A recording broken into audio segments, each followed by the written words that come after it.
And Samson said unto them, Though ye have done this, yet will I be avenged of you, and after that I will cease. And he smote them hip and thigh with a great slaughter, and he went down and dwelt in the top of the rock Etam. Then the Philistines went up and pitched in Judah, and spread themselves in Lehi. And the men of Judah said, Why are ye come up against me? And they answered, To bind Samson are we come up, to do to him as he hath done to us. Then 3,000 men of Judah went to the top of the rock Etam, and said to Samson, Knowest thou not that the Philistines are rulers over us? What is this that thou hast done unto us? And he said unto them, As they did unto me, so have I done unto them. And they said unto him, We are come down to bind thee, that we may deliver thee into the hand of the Philistines. And Samson said unto them, Swear unto me that ye will not fall upon me yourselves. And they spoke unto him, saying, No, but we will bind thee fast, and deliver thee into their hand, but surely we will not kill thee. And they bound him with 2 new cords, and brought him up from the rock. And when he came to Lehi, the Philistines shouted against him, and the Spirit of God as a noun and verb came mightily upon him. I don't think Aduni is what's being said there, but and the cords that were upon his arms became as flax that was burnt with fire, and his bands loosed from off his hands. And he found a new jawbone of a donkey, and put forth his hand, and took it, and slew 1,000 men therewith. And Samson said, With the jawbone of a donkey, heaps upon heaps, with the jawbone of a donkey have I slain 1,000 men. I don't know, maybe there's a rhyme to it or something if it's if it's in Aramea, but is actually what they called their language at the time. And it came to pass, when he had made an end of speaking, he cast away the jawbone out of his hand, and called that place Ramath Lehi. And he was sore athirst, and called on God as a noun and verb, and said, Thou hast given this great deliverance into the hand of thy servant, and now shall I die for thirst, and fall under the hand of the uncircumcised.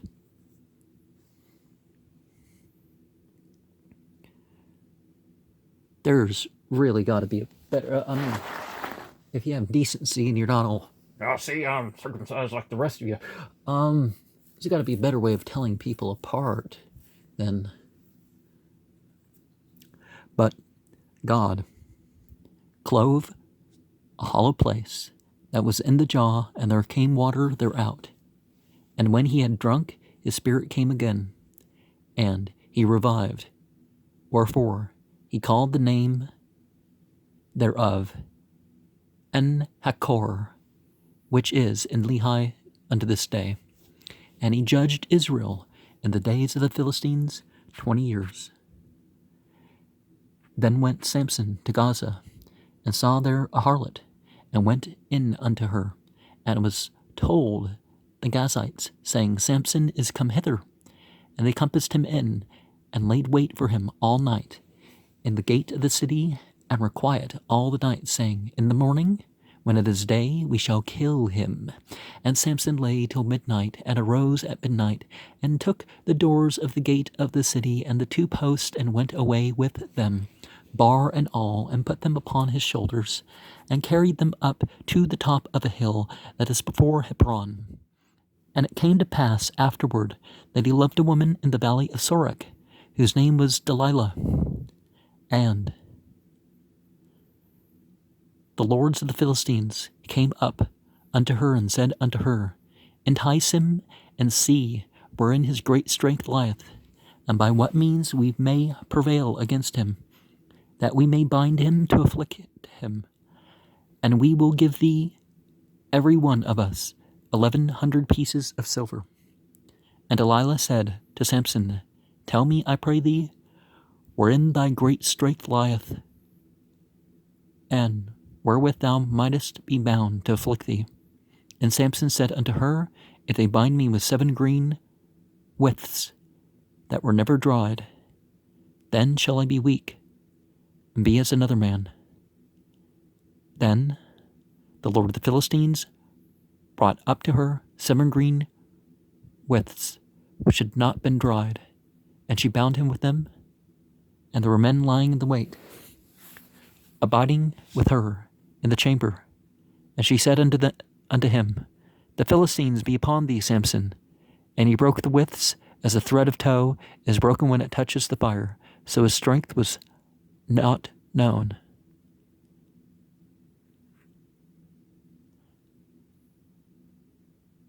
And Delilah said unto Samson, Behold, thou hast mocked me and told me lies. Now tell me, I pray thee, wherewith thou mightest be bound.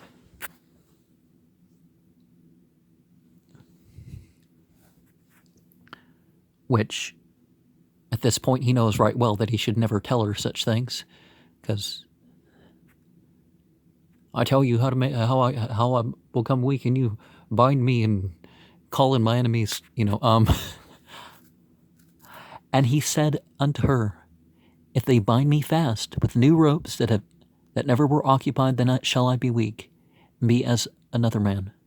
Delilah therefore took new ropes, and bound him therewith, and said unto him, The Philistines be upon thee, Samson. And there were liers in wait abiding in the chamber, and he broke them far off his arms like a thread. And Delilah said unto Samson, Hitherto thou hast mocked me and told me lies. Tell me wherewith thou mightest be bound. And he said unto her, If thou weavest the 7 locks of my head with the web. And she fastened it with the pin, and said unto him, The Philistines be upon thee, Samson. And he awaked out of his sleep, and he went away with the pin of the beam, and with the web. And she said unto him, How canst thou say, I love thee, when thine heart is not with me? Thou hast mocked me these 3 times, and thou hast told me hast not told me wherein thy great strength lieth. And it came to pass, when she pressed him daily with her words, and urged him so that his soul was vexed unto death, that he told her all his heart, and said unto her, There hath not come a brazier upon mine head, for I have been a Nazarite unto God from my mother's womb. If I be shaven, then my strength will go from me, and I shall become weak, and be like any other man. And when Delilah saw that he had told her all his heart, she sent and called for the lords of the Philistines, saying, Come up this once, for he hath showed me all his heart.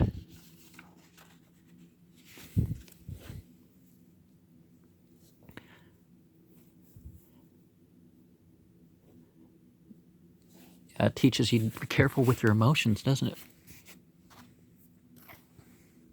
Then the lords of the Philistines came up unto her, and brought money in their hand. And she made him sleep upon her knees, and she called for a man, and she caused him to shave off the 7 locks of his head, and she began to afflict him, and his strength went from him. And she said, The Philistines be upon thee, Samson. And he awoke out of his sleep, and said, I will go out as at other times before, and shake myself. And he wist not that God as a noun and verb was departed from him. Now, isn't God omnipresent? But God's favor, But the Philistines took him, and put out his eyes, and brought him down to Gaza, and bound him with fetters of brass, and he did grind in the prison house.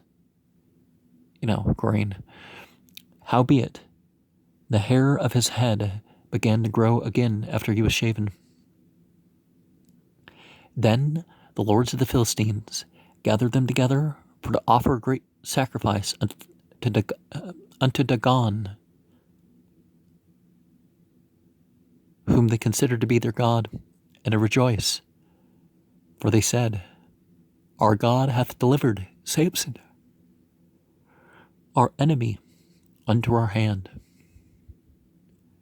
And a fish is thought to have been the letter D. And actually naming the letter D after, dog was the letter. So continuing the fish maybe is how we translate that. Deliver Samson, our enemy, into our hand.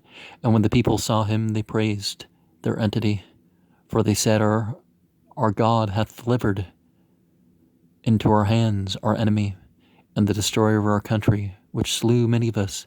And it came to pass, when their hearts were merry, that they said, Call for Samson, that he may make us sport. And they called for Samson out of the prison house, and he made them sport. And he set him between the pillars. And Samson said unto the lad that held him by the hand, Suffer me that I may feel the pillars, whereupon the house standeth, that I may lean upon them. Now the house was full of men and women, and all the lords of the Philistines were there. And there were upon the roof about 3,000 men and women that beheld while Samson made sport. And Samson called unto the Lord, and said, O Lord God, remember me, I pray thee. Perhaps Yahweh Al-Hi, maybe. I don't remember how. Remember me, I pray thee, and strengthen me. I pray thee only this once, O God, that I may be at once avenged of the Philistines from my 2 eyes. And Samson took hold of the 2 millar pillars upon which the house stood, and on which it was borne up, of the one with his right hand, and the other with his left. And Samson said, Let me die with the Philistines. And he bowed himself with all his might. And the house fell upon the lords, and upon all the people that were therein. So the dead which he slew at his death were more than they which he slew in life. Then his brethren and all the house of his father came down, and took him, and brought him up, and buried him with Zorah and Eshtaol in the burying place of Manoah his father. And he judged Israel 20 years. And it came to pass in those days, when there was no king in Israel, that there was a certain Levite sojourning on the side of Mount Ephraim, who took to him a concubine out of Bethlehem, Judah. And his concubine played the whore against him, and went out from him unto her father's house to Bethlehem, Judah. Remember, there's no J's, so it's Beit Lechem Yehuda. I think that's how it's said. And was there 4 whole months. And her husband arose and went after her, to speak friendly unto her, and to bring her again, having his servant with him, and a couple of donkeys. And she brought him into her father's house. And when the father of the damsel saw him, he rejoiced to meet him. And his father-in-law, the damsel's father, retained him, and he abode with him 3 days. So they did eat and drink, and lodged there. And it came to pass on the 4th day, when they arose early in the morning, that he rose to depart. And the damsel's father said to his son-in-law, Comfort thine heart with a morsel of bread, and afterward go your way. And they sat down, and did eat and drink, both of them together. For the damsel's father had said unto the man, Be content, I pray, and tarry all night, and let thine heart be merry. And when the man rose to depart, his father-in-law urged him. Therefore he lodged there again. And he rose early in the morning on the 5th day to depart. And the damsel's father said, Comfort thine heart, I pray thee. And they tarried until afternoon, and they did eat both of them. And when the man rose to depart, he and his concubine and his servant, his father-in-law, the damsel's father, said unto him, Behold now, the day draweth toward evening. I pray you, tarry all night. Behold, the day groweth to an end. Lodge here, that thine heart may be merry. And tomorrow get you early on your way, that thou mayest go home. But the man would not tarry that night, but he rose up and departed, and came over against Jebus, which is Jerusalem.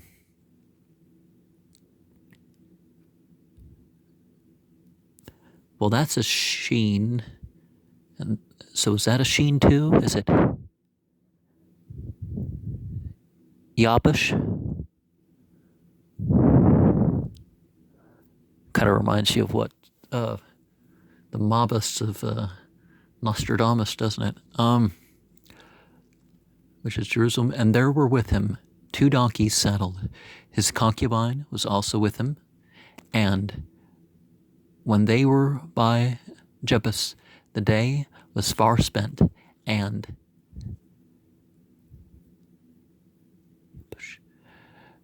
the servant said unto his master, Come, I pray thee, and let us return to the city of the Yabushites. I don't know. Instead of ites, sometimes it's eem or een or something. And lodge in it. And his master said unto him, We will not turn aside hither into the city of a stranger that is not of the children of Israel. We will pass over to Gibeah. And he said unto his servant, Come, let us draw near to one of these places to lodge all night in Gibeah or in Ramah. And they passed on and went their way, and the sun went down upon them when they were by Gibeah, which belongeth to Benjamin.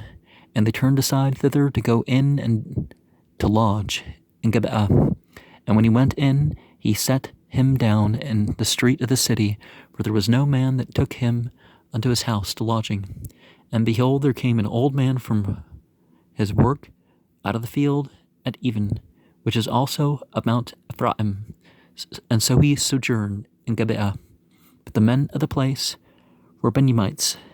And when he had lifted his eyes, he saw a wayfaring man in the street of the city, and the old man said, Whither goest thou, and whence comest thou? And he said unto him, We are passing from Beit Lechem, Yehuda, toward the side of Mount Ephraim. Is it Aprim? How do you say Ephraim? From thence and I went to Beit Lechem, Yehuda. But I am now going to the house of God as a noun and verb, and there is no man that receiveth me to house. Yet there is both straw and provender for our donkeys, and there is bread and wine also for me. Of course, the Mr. Rowdy. Oh wait, we're done with the Samson story, aren't we?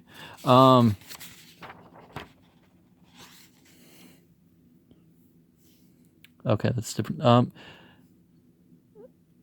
Also for me, and for thy handmaid, and for the young man which is with thy servants, there is no want of anything. And the old man said, Peace be with thee.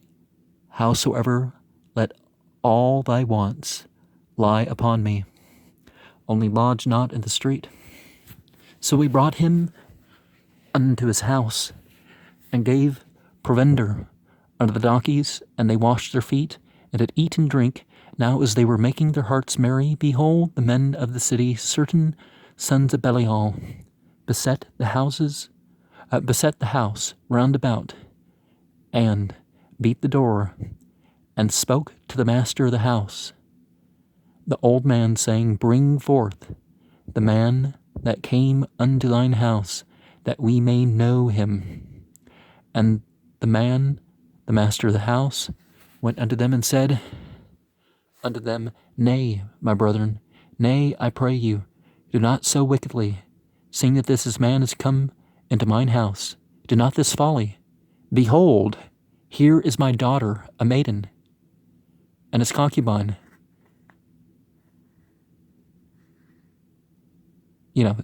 Wife. Them I will bring out now, and humble ye them, and do with them what seemeth good unto you. But unto this man do not so vile a thing. Now, protecting somebody that you've offered protection, but handing over your wife and daughter to the crowd to have their way with them. Yeah. But the men would not hearken unto him, so the man took his concubine and brought her forth unto them, and they knew her and abused her all night long until the morning. When the day began to spring, they let her go. Then came the woman in the dawning of the day, and fell down at the door of the man's house, where her lord was, till it was light. And her lord rose up in the morning, and opened the doors of the house, and went out to go his way. And behold, the woman, his concubine, was fallen down at the door of his house, and her hands were upon the threshold. And he said unto her, Up, and let us be going. But none answered. And the man took her up upon a donkey, and a man rose up and got him unto his place. And when he was come into his house, he took a knife, and laid hold on his concubine, and divided her together with her bones into 12 pieces, and sent her into all the coast of Israel. And it was so that all that saw it said,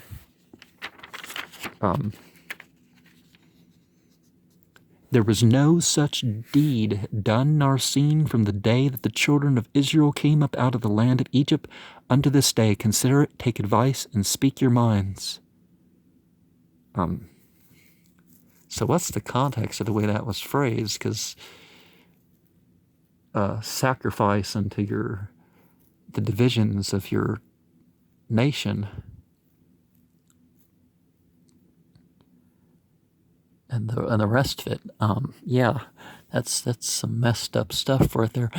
And then the children of Israel went out, and the congregation was gathered together as one man from Dan even to Beersheba, with the land of Gilead, unto the Lord in Mizpah. Is it Mizpah? And the chief of all the people, even of the tribes of Israel, presented themselves in the assembly of the people of God, 400,000 footmen that drew sword.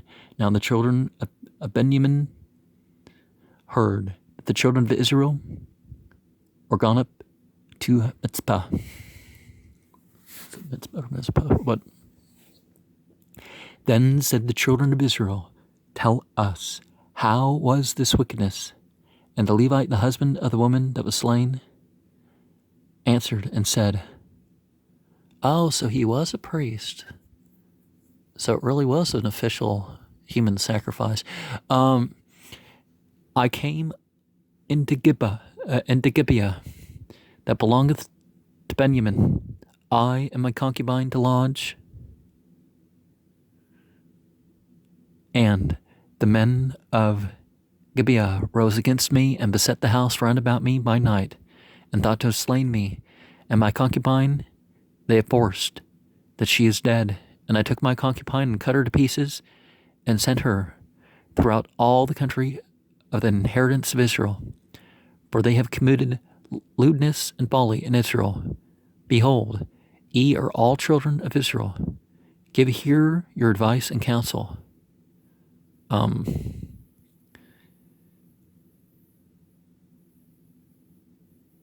Well, you can fault society, but come on. You handed it over to the crowd. You could have tried to convince them that,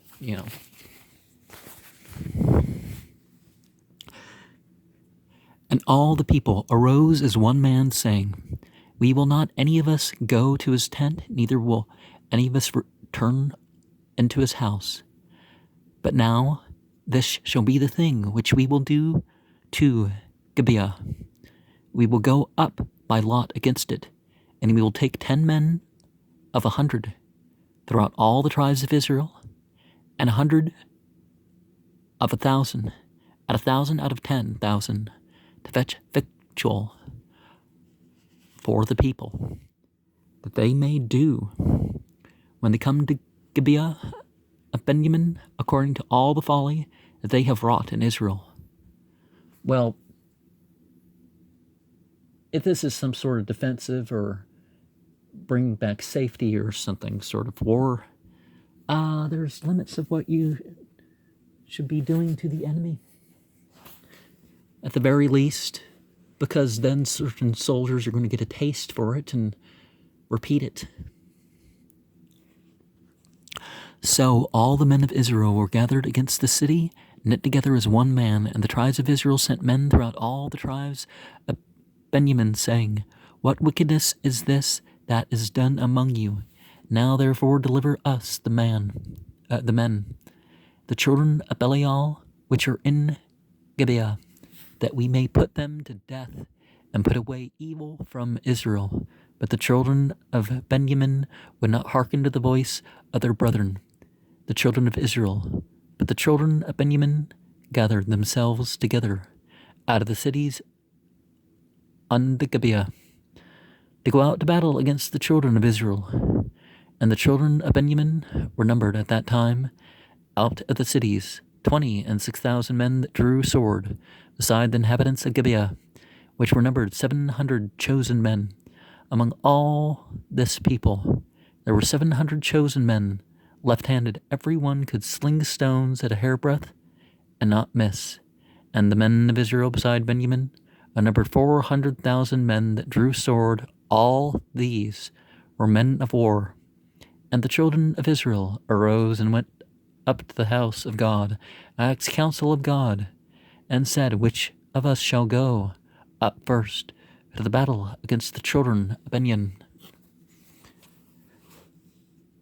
And God, as a noun and verb, said, Judah shall go up first. And the children of Israel rose up in the morning and encamped against Gibeah. And the men of Israel went out to battle against Benjamin. And the men of Israel put themselves in array to fight against them at Gibeah.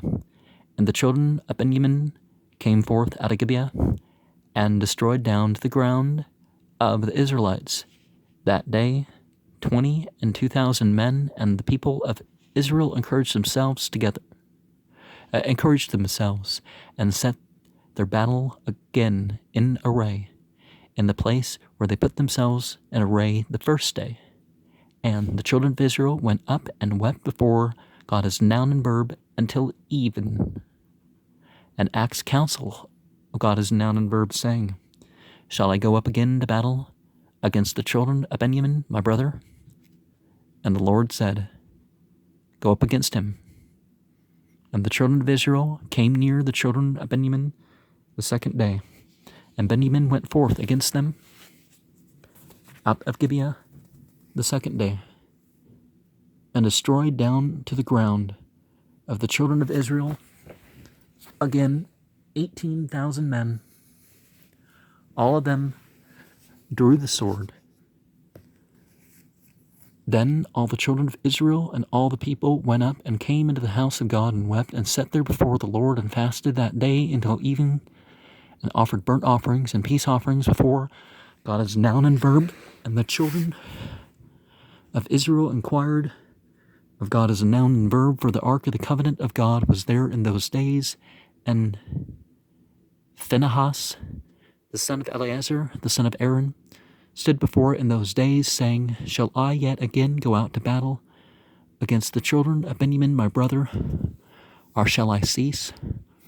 And God as a noun and verb said, Go up, for tomorrow I will deliver them into thine hand. And Israel set liers in wait about Gibeah, and the children of Israel went up against the children of Benjamin on the third day, and put themselves in array against Gibeah, as at other times. And the children of Benjamin went out against the people, and were drawn away from the city, and they began to smite the people, and kill as at other times in the highways which one goeth up to the house of God, and the other to Gibeah in the field, about 30 men of Israel. So the children of Benjamin saw that they were smitten.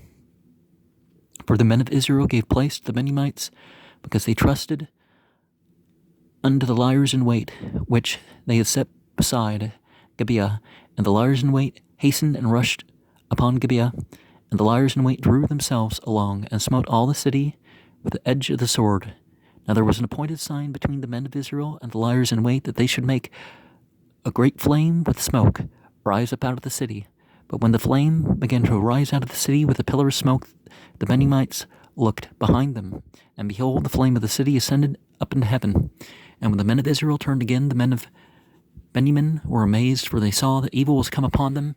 Therefore they turned their backs before the men of Israel unto the way of the wilderness, but the battle overtook them. And them which came out of the cities they destroyed in the midst of them. Thus they enclosed the Benjamites round about, and chased them, and trod them down with ease over against Gibeah toward the sunrising. And there fell of Benjamin 18,000 men. All of these were men of valor, and they turned and fled toward the wilderness into the rock of Ammon, and gleaned of them in the highways 5,000 men, and pursued hard after them unto Gedam, and slew 2,000 men of them, so that all which fell the day of Benjamin were 25,000 men that drew the swords. All these were men of valor, but 600 men turned and fled to the wilderness, and to the rock of Rimmon, and abode in the rock of Rimmon 4 months. And the men of Israel turned again upon the children of Benjamin, and smote them with the edge of the sword, as well as the men of every city, as the beast, as all that came to hand. Also they set on fire all the cities that they came to. Now, do you have to kill all the animals and all that stuff too? Now the men of Israel had sworn in Mizpeh, saying, there shall not any of us give his daughter unto Benjamin to wife. And the people came to the house of God, and abode there till even before God, and lifted up their voices, and wept sore, and said, O Lord God of Israel,